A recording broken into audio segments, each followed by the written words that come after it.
Hi, I'm Cass Ballantyne, and this is Higher Ed Hacks, where I help you navigate learning and working in academia. This video is part of my series on the academic job market, and this video is focused on the diversity statement that you need to prepare in the summer before your academic market. So the diversity statement is not required in all applications, but it is required in many applications.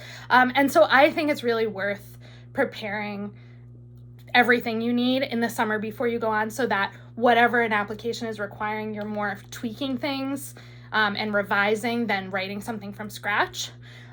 So again, start thinking about your diversity statement in that summer. So your diversity statement usually is no more than 2 pages. Well, it's definitely no more than 2 pages, but most places that I have seen ask for only 1 page. And again, you don't want to have, like, similar to the other documents, you want it to kind of be aesthetically pleasing. You want normal margins. You know, you might want some space on that page so you have indentations, or you have space between your paragraphs so it's not like, hard to read. So I start with that just to think about, you have to be fairly succinct about sort of how your positionality affects your work. The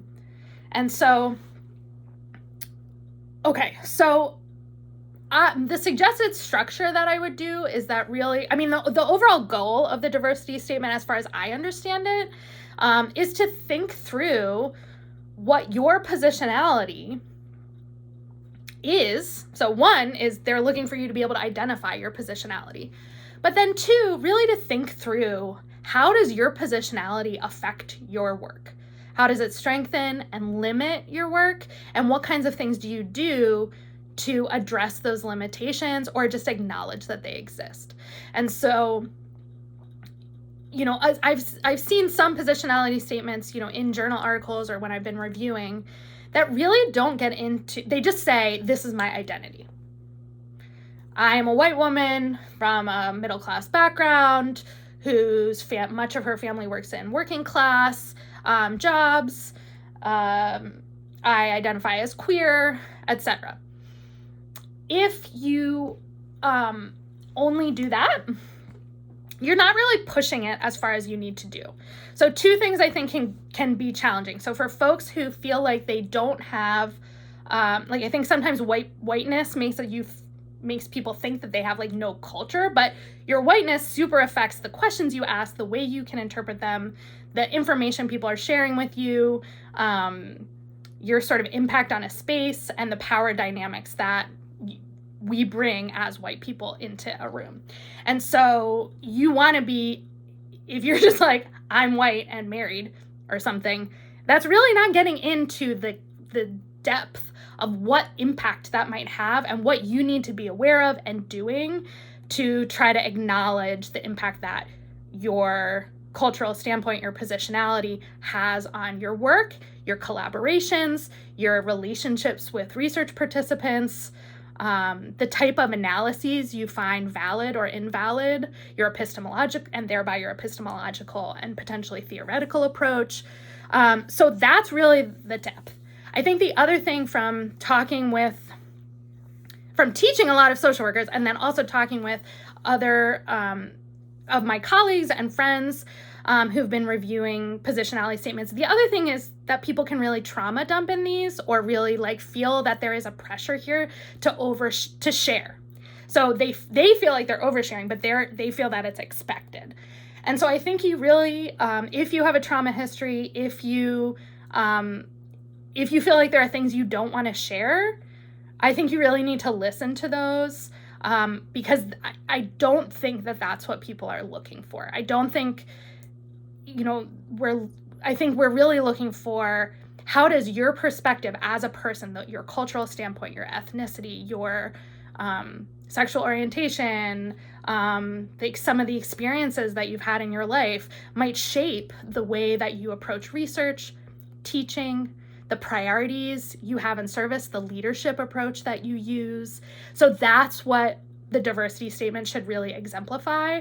And so really think about again, this sort of spectrum, like, are you sharing more than you want to share, and it is upsetting, it is traumatic, it feels like a lot of boundaries are being crossed to get this job? That's a really good sign to like listen and pull back, and really think about not sharing that, but like, what does your breadth of experience bring to the table without having to actually divulge what that is. And then on the other end of the spectrum, you're not really going deep enough. You're not really looking at your positionality. Maybe you're focused only on identity, or maybe you're like, oh, it doesn't, basically it reads, my identity doesn't affect any of this. And that's just simply not true, particularly in social science, where, like, I don't think it's true anywhere, but in social science, I think, and social work, we're trying to really pay attention to that. So make sure you're thinking about sort of all of that matrix of domination, right? Collins' concept, intersectionality, Crenshaw's concept, right? So be really thinking about not the identities, but how they sort of create what spaces you are privileged in and what spaces you might experience oppression in. Okay.